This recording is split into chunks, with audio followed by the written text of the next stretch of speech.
Hey guys, this is Cody with Pool Parts to Go. We're here with one of the Blue Torrent Heat Pumps, and we're just going to do a quick overview of the settings and programming of this guy. So we have a very simple keypad here. We have up and down arrows, we have clock 1, clock 0, and then clock, as well as the power button. Clock 1 and clock 0 are a picture of a clock with the little number on them. The clock by itself is the clock set button. We want to start by setting the clock itself by pressing the clock without any other buttons on it. And whenever we do that, we start flashing the hours. Now this is a 24-hour clock. So if it's in the afternoon, take whatever time it is, and then you want to add 12 to it. So right now it is, I have right at 4 o'clock, so 4 plus 12 is 16. So we're in the 16th hour of the 24-hour clock.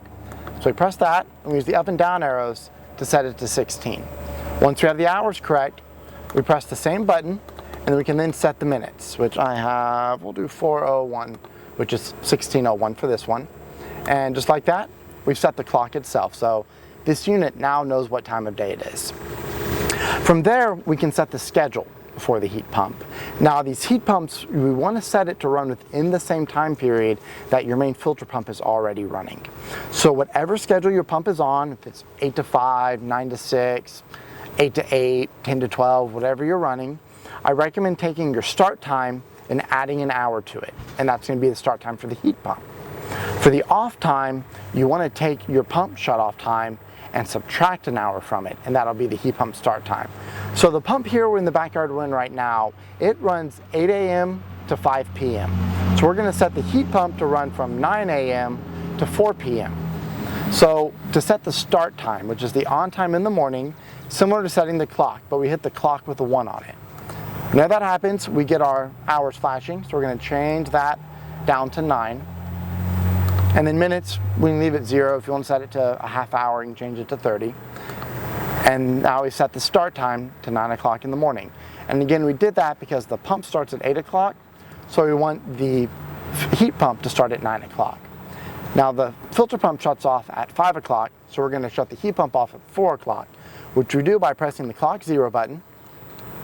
And we can then use the arrows to set it. And again, military time, so 4 o'clock in the 24-hour clock is 12 plus 4, which is 16. So I'm going to set it to 16, and then 0 for the minutes. So we've now set the clock for the heat pump, set the start time in the morning for the heat pump, and then we've also set the shut-off time in the afternoon for the unit. Now from there, we can then turn the unit on, which I'm going to wait a moment because it does get very noisy and you won't be able to hear me. But whenever we press the power on button, the first thing that's going to happen is the fan's going to start up on top of the unit.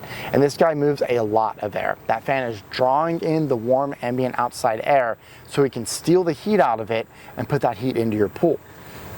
So whenever we start it up, we can then use the up and down arrows to change the set point temperature, which is what temperature you want the water to be. So we'll say 84 degrees. We'd start the unit and then press the up arrow to 84 degrees, and then that's set. The unit will run until the water is 84 degrees, and it has an internal thermostat for that, and then it will shut off from there. One other thing is, if you don't want the heat pump running on a timer, if you want to just turn it on whenever you want it on and turn it off when you want it off, what you want to look at is next to the clock 1 and the clock 0 buttons, we have a little green and a little red light. That means we are currently on the timer. To shut the timer off, press either one of those buttons and then press the regular clock button. Now you can see, by doing that, we've now shut off the green LED and the red LED next to the two clock 1 and the clock 0 buttons, which means we currently do not have a timer set. So the heat pump will turn on when you press the power button, run till the cows come home, until you turn it off manually.